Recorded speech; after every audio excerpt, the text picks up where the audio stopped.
him to succeed, but he's got to get it done. Only 3 years ago, he kicked 29 successful field goals. He's just missed from 36, and more bad news for the 49ers, a broken right fibula for John Taylor. First down and 10. Jets have been 3 and out their first 2 possessions. Pass left side, incomplete. Rob Moore, the intended receiver. Don Griffin covering. Not a good pass. Not even close to the receiver. O'Brien, who admitted that he was rusty last week in his short time against the Steelers. But how can you be rusty and not ready to play when you've played 10 years in this league? He had no answer for that.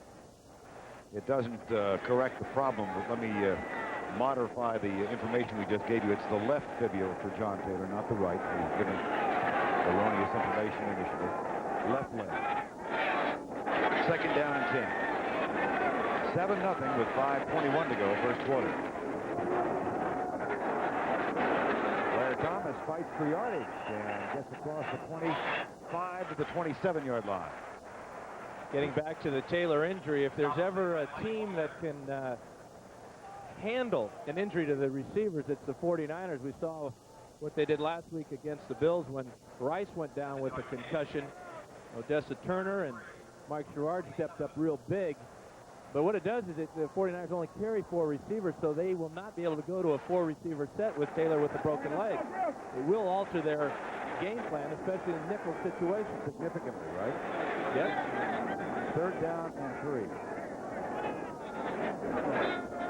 Jets look for their first down of the afternoon. They trail 7-0. O'Brien, quick step, fade pattern, caught by Al Toon. First down, New York at the 43. He went up and grabbed it over Don Griffin. A gain of 18. Well, this is O'Brien's best pass of the day. Nice touch, and realizing that at 6'4", and with the ability to reach up high in the air over the 6-foot Don Griffin, Altoon is going to make this catch every time. Easy play, big gain for New York, out to the 45. Only his 4th catch of the year. He had 3 coming in. It's a first down after the 18-yard gain for the New York Jets. 3:50 to go. First quarter, 7-0. 49.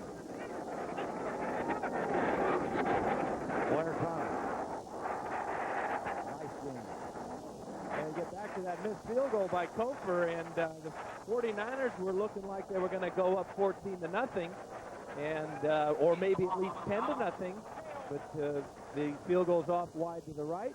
The Jets get the ball back, get a little momentum going, and now they're into 49er territory. But a big miss by Kofer has given life to the guys in green.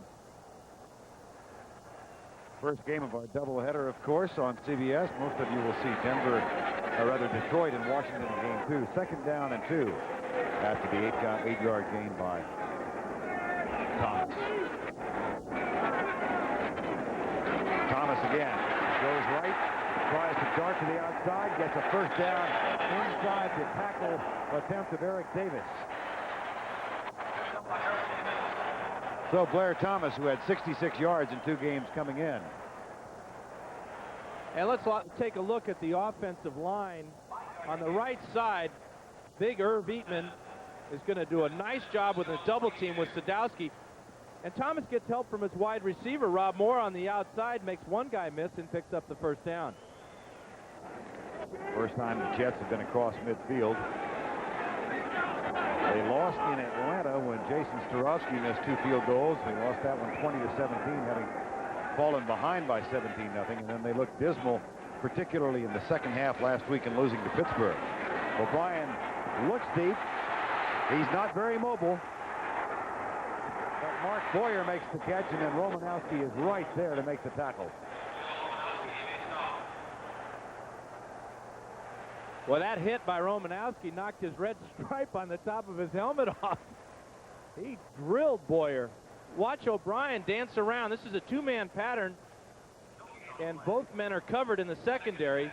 This is a nice job of just realizing that the safest place is right back where you started. Watch the hit right now. Helmet to helmet. And Romo gets a big one. Romanowski, who said yesterday it didn't matter to him whether he played inside or outside. He was very comfortable at either position.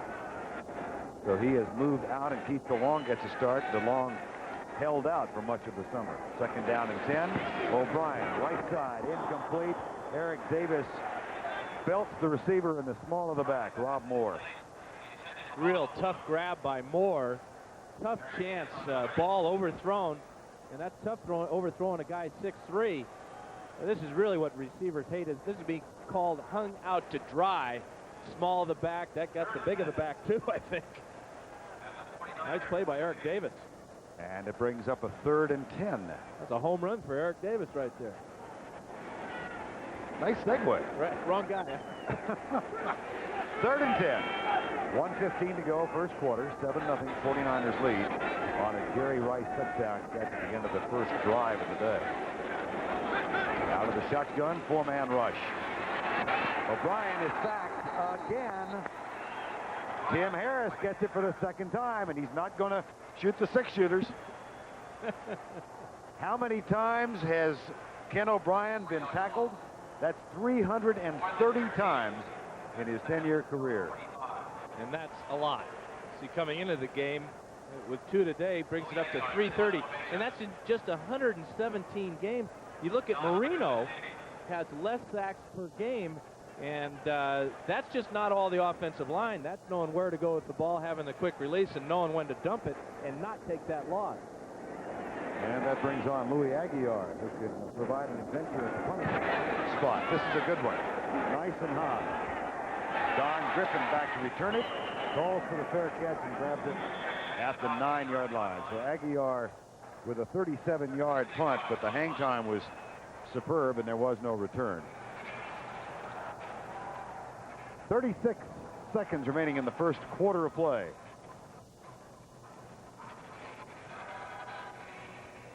John Taylor in the locker room with a broken left leg. Happened on a key 3rd down catch in the first touchdown drive, a catch at 20 yards.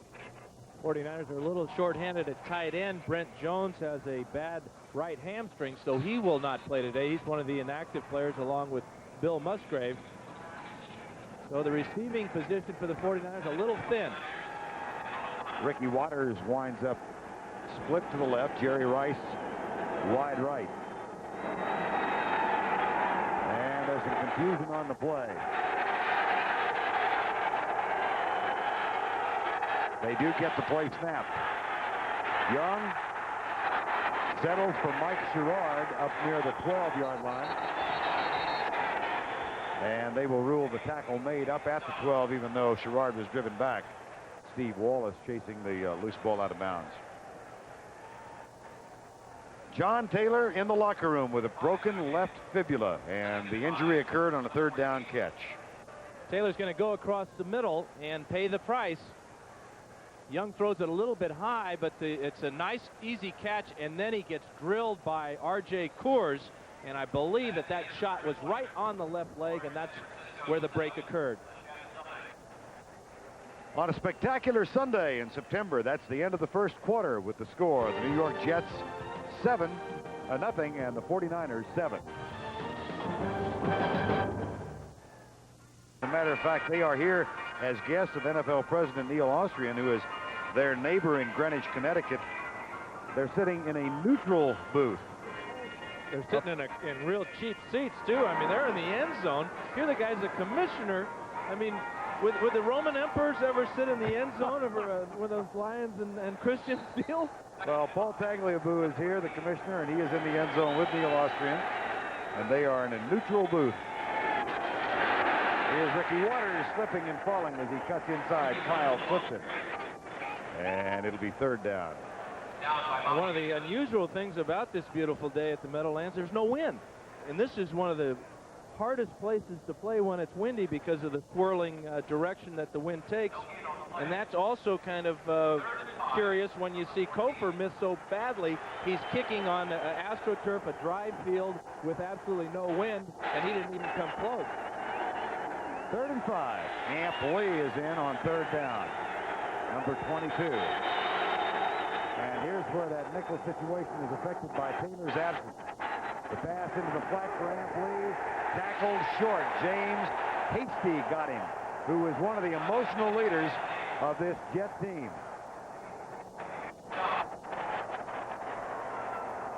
It'll be 4th down. And Klaus Wilmsmeyer, who took a day off or a week off, gets set to punt for only the 3rd time this season. He was added just before the start of the regular season when they faced the Giants here. He kicked twice for a 30-yard average. And Rob Carpenter getting ready to return it.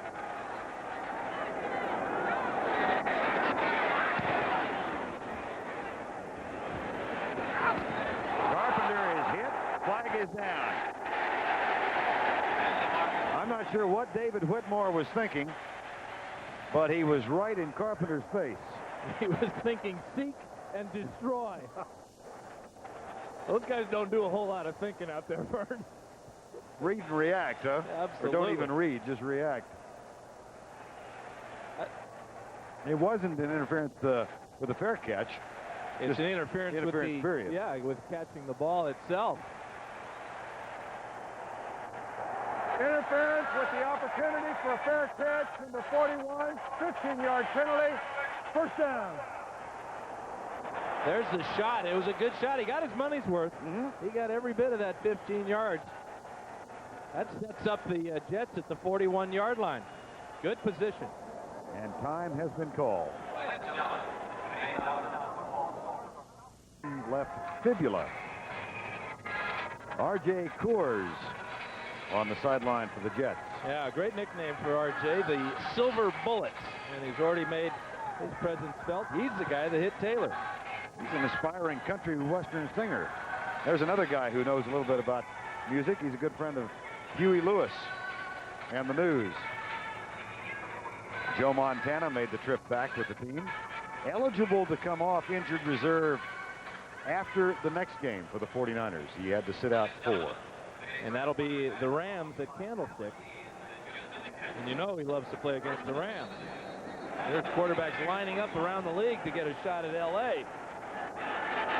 Any rumor, truth of the rumor you might think about it? No. Okay. Well, the way you took that snap in the NFL today was pretty sharp. Thomas. He has been the focal point of a lot of criticism since he was the 2nd player taken in the draft a couple of years ago and running well here in the 1st half. And he really showed nice patience that time and real good vision as he just kind of waited for things to develop, then saw the huge hole and picked up the 1st down. I saw him, Dan, as a junior at Penn State, run for 214 against Notre Dame on a cold, blustery day. I thought he was as good as I'd seen in 15 years in college. Then, of course, he had the knee injury and has had problems since then. Freeman McNeil is in the lineup now on 1st down. McNeil gets the handoff, caught for a loss by Keith DeLong. 7-0 here. Let's find out what's going on elsewhere around the league. Back to New York. Here's Greg.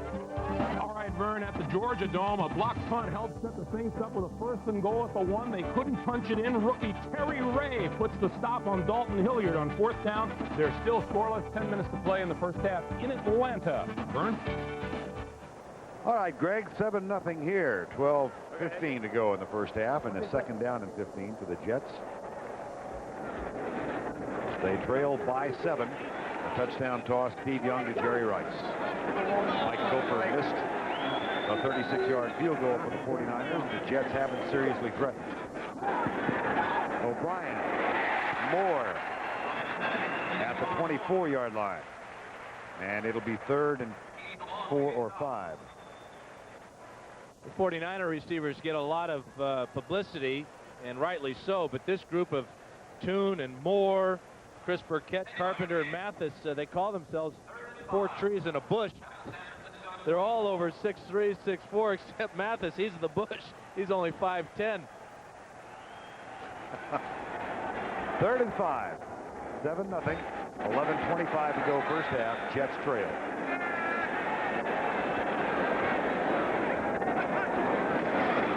They hand it off to Baxter. Nothing. Well, we talked about Mike Gopher and his problems. Here comes another troubled young kicker, Jason Sturovsky. I think he's going to come on, or are the Jets going to go for it on 4th down? No movement from the field goal kicker yet. They will go for it. How about this one? Well, this is rolling the dice for the Jets. So far this year, though, they're a perfect 1-for-1. This is 4th down and about 6 yards to go. This is an unusual call, to say the least. In the first half, trailing 7-0, they pass on Starofsky, and Bruce Coslet will go for it.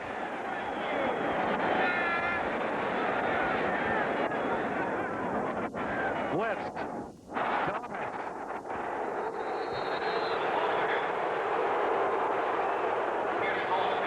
You know, and that would have only been about a 42 or 43-yard field goal for Starofsky. Obviously, Coslet saw something in their preparation that this counter would work.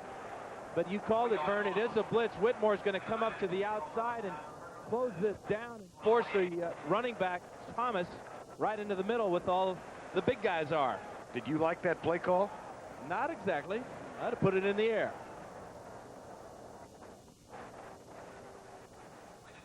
Oldsmobile at the Jet training facility. Bruce Coslet put it this way: this is not a make or break game for the New York Jets. We're going to go out and win the damn game, though. It translated somewhat predictably into a headline that said guarantee. Young going deep for Sherrard. Right on the numbers. What a beautiful pass from Steve Young to Mike Sherrard. 47 yards.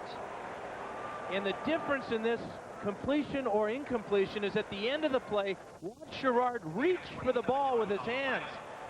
Mike Grimm, number 43, is going to be all over his back, but it's going to be the reach with the hands there, the perfect throw. Big gain for San Francisco. Concentration, and again, Sherrard filling in for an injured 49er receiver comes up with another big play. Sherrard had his career best game last week. Here's Ricky Waters. Block from Rathman. Nice move to the outside to get by Lonnie Young, who then rides him down. Randall Cunningham has thrown a touchdown pass as Philadelphia increases its lead. And Ricky Waters with 13 yards on the last play. And Lonnie Young is forced to make another tackle. He's their leading tackler this year, and that's not a real good sign when your weak safety is making all the tackles. That means the guys up front are letting the running backs get too much yardage. Lonnie Young acquired from Phoenix, where he was a longtime starter, and then beat out Eric McMillan, who was off to a terrific start early in his career with the Jets. First down and 10, 49ers, 9:05 to go first half. San Francisco up 7-0. Waters coming left, McIntyre blocking and leading the way. And Mario Johnson makes the tackle, number 78. That's what we're talking about, the tackles by position. You really want your linebackers to have the most tackles on your football team. And the 49ers, in fact, their leading tackler is Romanowski. But for the Jets, it's Lonnie Young, the weak safety. Browning Nagel, who injured the index finger on his throwing hand last week in the loss to Pittsburgh. Second round draft pick out of Louisville 2 years ago. 2nd and 8.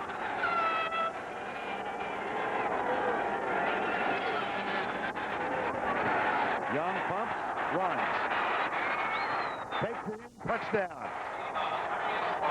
That's the extra threat that Steve Young provides. Pete Carroll, the defensive coordinator, said, with Steve Young back there, you usually get 2 or 3 plays every time they snap the ball. If the first play is a pass and it doesn't work, he starts running. And it becomes a brand new play. And he is a great runner. That was as good a run as you're going to see, because he had to challenge the defense right in the middle of the field, break a tackle, and get in the end zone. Courageous play by Steve Young, but something that we've seen so many times from him. Cofer on for the extra point.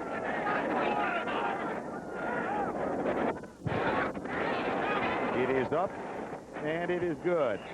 The Jets were driving for what they hoped would be the tying touchdown. They go for it on 4th down, give the ball up, and Steve Young, having hit a 47-yard pass to Sherrard, scores on the scramble, and the 49ers lead it 14-zip. Michigan native, has been a long-time 49er offensive line coach. Watch the nice job here between the guards, McIntyre, 62, and Foster. That allows Young to step up in the middle. He sees part, and he's in for the score. Now Gophers kickoff. Terrence Mathis waits for it, grabs it at the 4. Slips the tackle, and then Eric Davis grabs it at the 27-yard line. Watch this hug by Steve Wallace. He might have hurt Steve Young with his celebration. Give me a break, big guy. There's John Taylor back on the bench. Broken fibula in his left leg. Well, the good thing about that is it's the smaller of the two bones in the leg, and after about 6 to 8 weeks, Taylor could come back from that injury. Ken O'Brien continues to quarterback for the Jets, who are now down 14-zip, 8:04 to go in the first half. Play action. O'Brien goes deep, hipped away by Bill Romanowski, who got his left hand up. Intended for Boyer. O'Brien very methodical in the pocket, and a very slow delivery allowed Romanowski, who did not buy the play action fake at all, to get deep in his zone responsibility. And talking to Jeff Fisher about the Jets, he said they are one of the best teams at play action fakes. Make sure that the running back has the ball before you come up to make the tackle. Mathis and Carpenter are the wide receivers now on 2nd down and 10. Jim Sweeney continues at center. 4-man rush. They have 2 sacks. The pass is dropped by Blair Thomas in the flat. And when things are going bad, as they are for the Jets early this season, you're going to get plays by linebackers in the secondary, and then you're going to have a drop pass. They had a lot of drop pass last week against Pittsburgh. You see the difference between the 2 years. Last year, nice high rankings, and so far this year, you can't get any lower than 28. There are only 28 teams. And the World League's Gone. on hiatus, yeah. First, 3rd and 10. Out of the shotgun. No blitz look now by the 49ers. They send 4. O'Brien caught and dropped for the 3rd time. Well, the last time, look at Tim Harris. By the way, the commissioner sent word to us that it's okay if Tim Harris wants to point his fingers and shoot his 6 guns at the commissioner, but if he does it at Ken O'Brien, it's taunting. Well, this is kind of taunting, too, when you're 3 for 3. O'Brien's gone down 3 times, and it's been Tim Harris each time. Now has 62.5 career sacks, and that's why the 49ers got him. And this is his best afternoon as a 49er. Replacing Charles Haley, of course. So you can shoot your 6 guns on the sidelines. That's okay. That's the Ickey Woods, Ickey Shuffle rule, where you can dance on the sidelines, and Harris is firing them off now. There's a dandy punt by Aguiar. Alan Grant with a return, however, and he's got a lot of room. Aguiar to beat. It's a foot race, and the punter balls him out of bounds.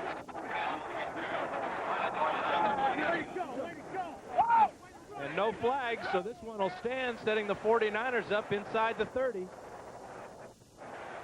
48-yard return for Alan Grant on a 50-yard punt by Aguiar. He wants to get all the way to the outside on the right side of the field, but watch him make the cut up the middle. He sees the lane, and now it's just him and the punter.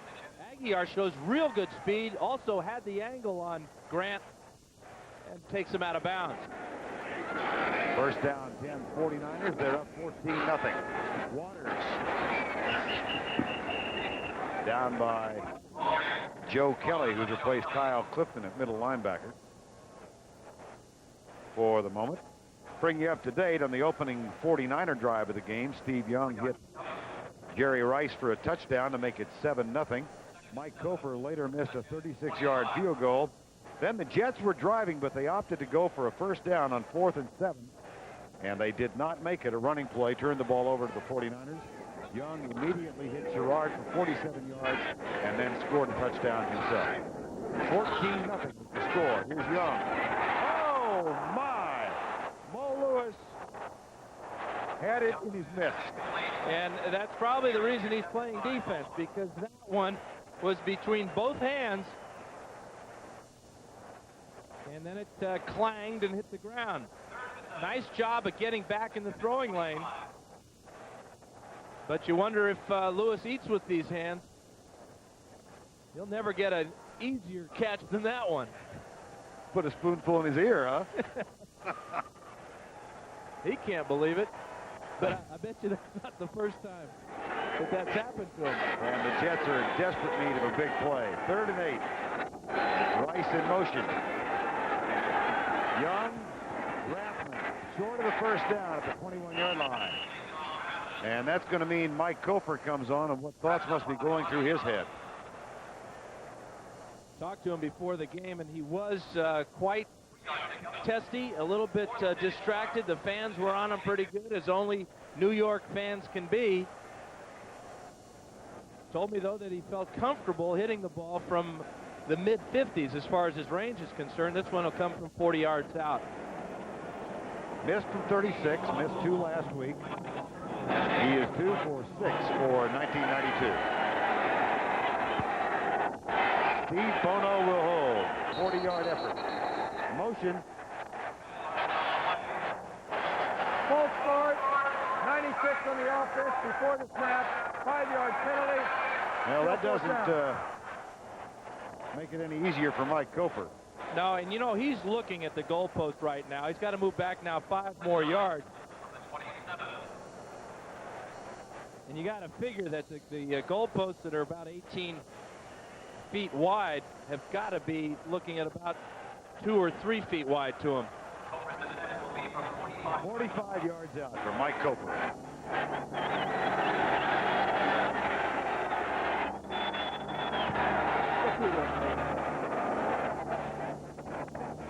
Well, my goodness, he did need that one, and he just cut it inside the left upright.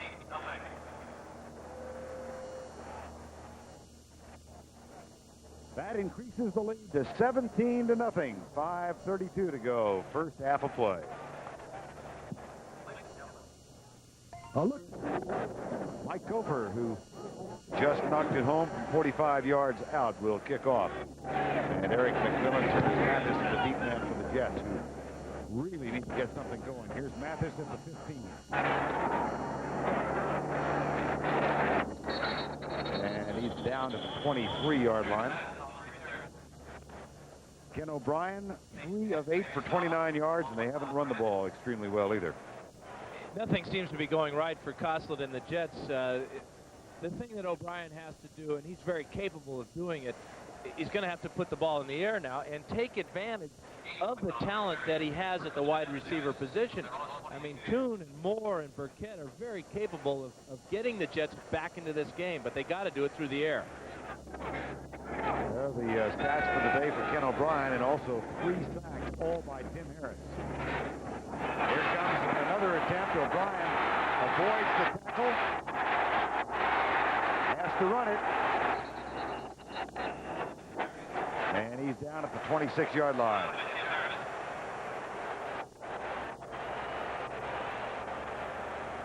Ted Washington, number 97. You get the feeling that the 49ers have ironed out some of the problems they had in their secondary last week against the Buffalo Bills. They seem to have everybody locked up. Take a look at the secondary, and you see as O'Brien comes out here, it's only a 2-man pattern again for the Jets. They're 2 wide receivers. One of the running backs sneaks out into the flat, but there's just no place for O'Brien to go with this ball. 2nd down and 6. And when you have problems protecting the passer, you have a tendency to keep more men in from the backfield to help on that with that offensive line. There's a handoff to Baxter, and he's across the 30 near the first down. That might be enough to move the chain. Randall Cunningham has hit another touchdown pass, this to Fred Barnett, and they lead Denver 17-0. New Orleans and Atlanta remain scoreless in the second. Minnesota on top of Tampa Bay 7-3, and Cincinnati hoping to go 3-0 under Dave Shula. Just a footnote, of course, the Jets are 0-2. Here's the stretch of the chain. It is a first down for the Jets. The Giants are 0-2. They play at Chicago tomorrow night. They worked out here at Giant Stadium this morning. The last time the football teams in this city were 0-6 after 3 games, 16 years ago. Yeah, and the Jets are not only 0-2, they're about 0-2 and a half. True. They're working real hard on that 3. 17-0 here. 49ers lead it. Jets first and 10.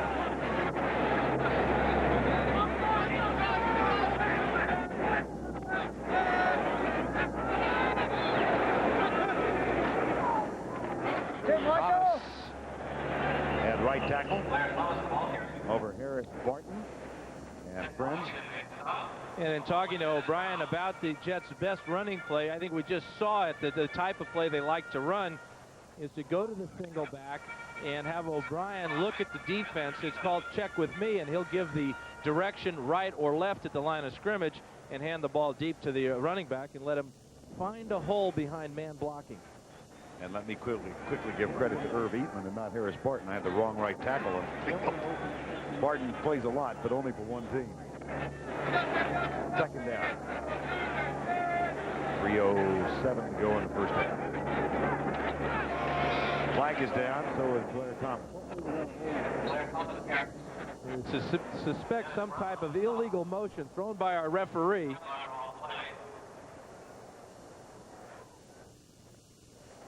So that'll be against the Jets.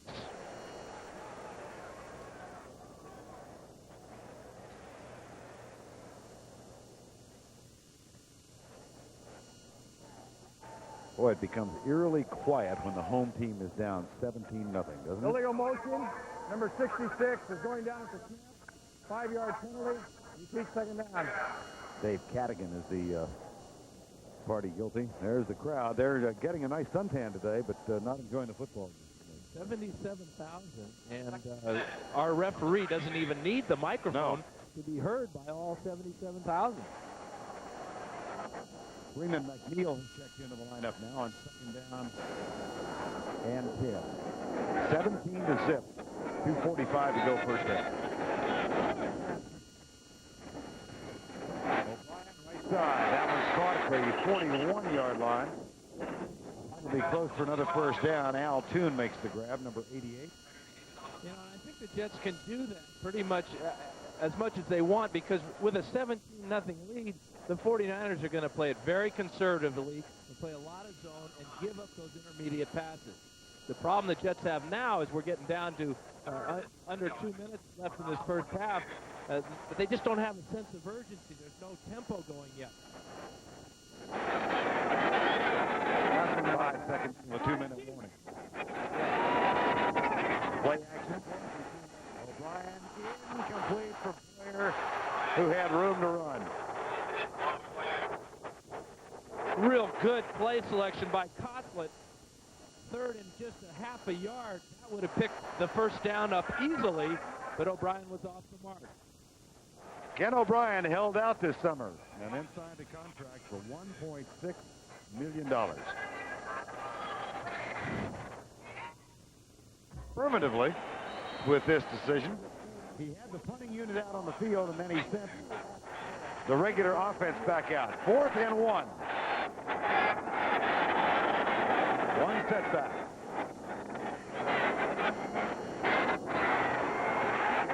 The veteran Freeman McNeil, first down, New York Jets.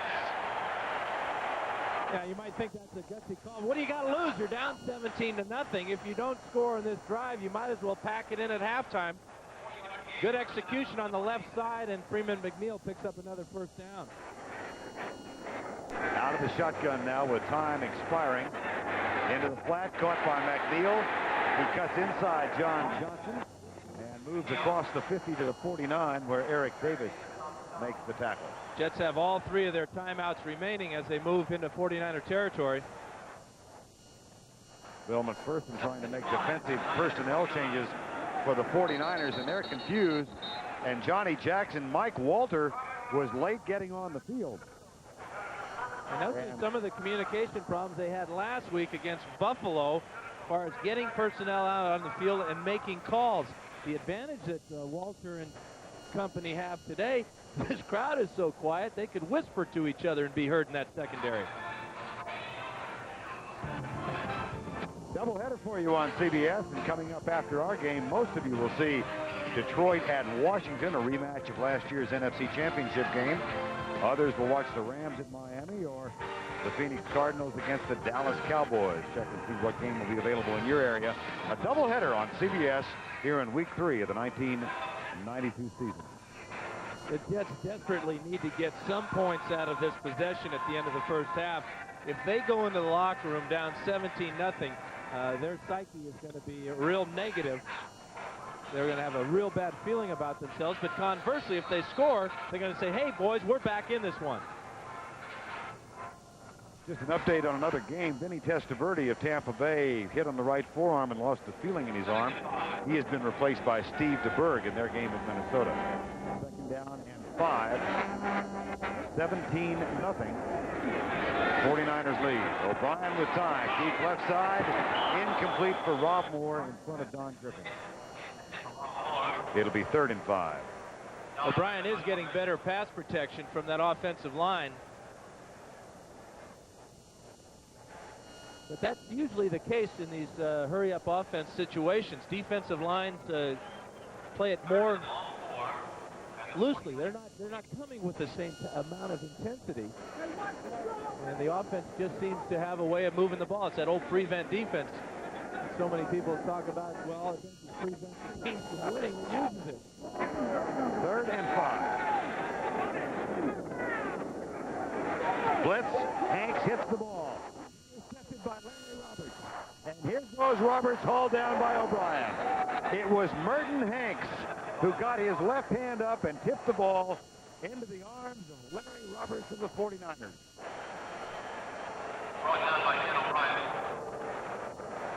Good call by Jeff Fisher, defensive coordinator, or defensive second, Bill McPherson actually, and Fisher. It's a safety blitz. Here's Hanks on the line of scrimmage. He's going to get in, get his hands up, and make the deflection.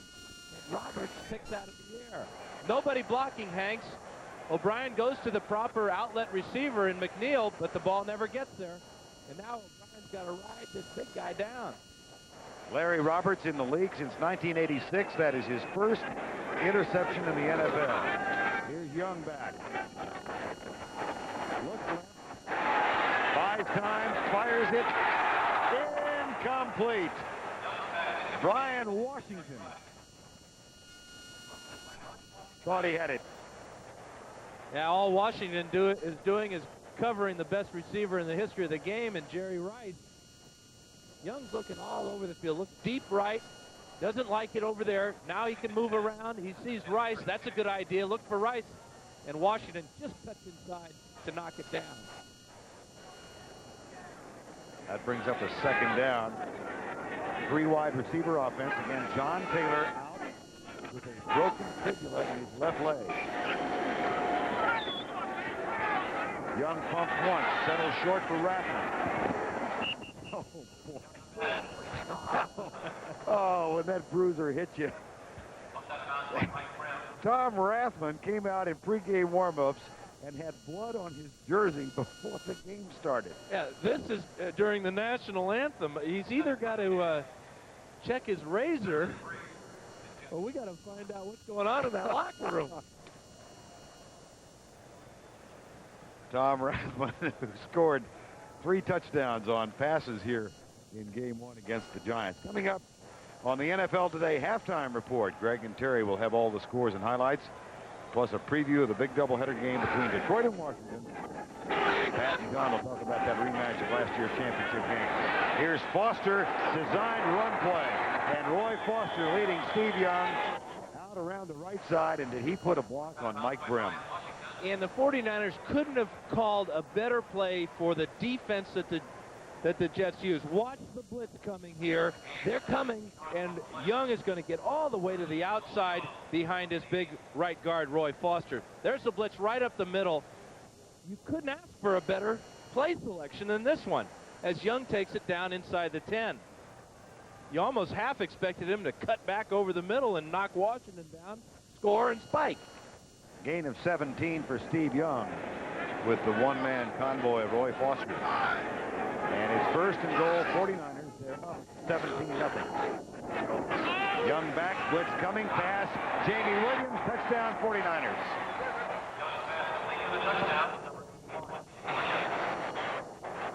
And Steve Wallace is leading the team in end zone cheers so far. He's down to grab hold of Jamie Williams. There's Steve Wallace.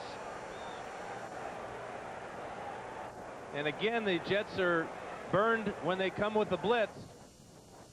Brought both inside linebackers. That opened up a nice hole. Young reads the defense, finds his tight end for an easy touchdown. Mike Kofer on to try the extra point. 40 seconds remaining before halftime. Extra point is up and good. Merton Hanks tips the ball. Larry Roberts intercepts. And 3 plays later, Steve Young finds his tight end in the end zone, Jamie Williams.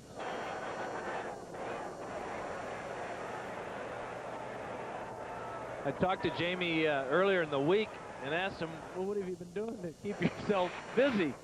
He says, well, I'm working on my master's in mass communication at San Jose State. He's writing a screenplay. It's a melodrama about the certain decisions that football players have to make in their life. And he also has done some interviews for a local television station there. And he says he has done what nobody else in San Francisco has been able to do, and that's interview John Taylor. Well, they'll be talking to both Taylor and Williams after today. For a long, long time, Jamie Williams had hair that was much longer than what you see now. I think they were dreadlocks actually when he was with the Oilers. Right. And quite a look. I asked him why he had decided to cut his hair short. And he said, I fully intend to make my way in the corporate world when I'm finished playing football. He really wants to get into producing movies. He thinks that he can go head-to-head with Spike Lee and corner that market. He could probably go head-to-head with him physically. I don't know that. He just squish old Spike. Interesting young man. And it's 24-0, 40 seconds to go before halftime.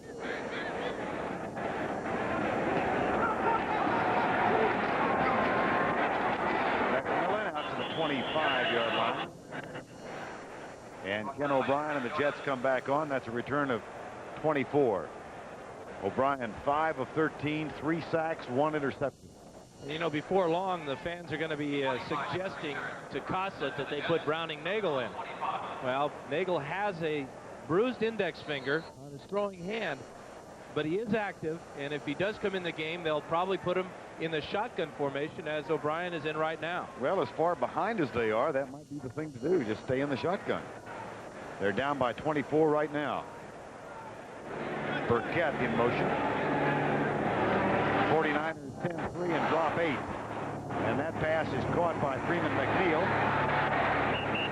Out to the 37-yard line for a first down, New York, with 24 seconds to go. Now, why O'Brien is not calling a timeout here? They got all 3 left. Time to go off the clock. They may go into the locker room having saved the timeout. Burkett got it. Saving 1, they're going to save all 3 of them. Yeah. This is unbelievable. Now they call timeout with 4 seconds to go, as Burkett was not out of bounds, but at the very least, had they called timeout after the Freeman McNeil catch, they would have had time for 1 additional play, at the very least. Oh, you hate to go in the locker room with these left in your pocket, those timeouts.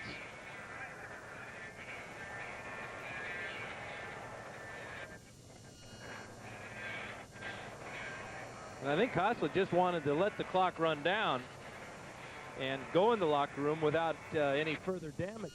Just moments ago, we were talking about the 17-0 lead with the Jets hoping to cut it to 14 or to 10.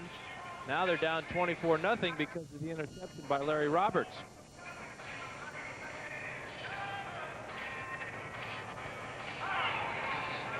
There's a comparison of the 2 quarterbacks. Steve Young has thrown for 2 and scored another himself. And remember, Young was the highest-rated quarterback last year. He's right up there already this year, along with Randall Cunningham.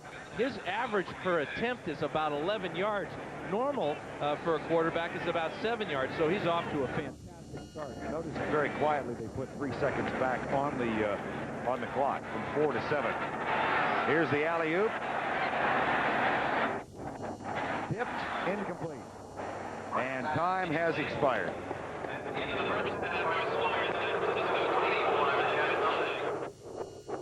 '49ers are the best traveling team in the National Football League over the last decade. They've already won once here this season, and they lead 24-0. That's the end of the first half. The 49ers 24, the Jets zip. CBS Sports coverage of the National Football League is sponsored by Oldsmobile, the power of intelligent engineering. Pringles, so fresh, once you pop, you can't stop. And by Payne Weber, we believe our most important investment is an investment in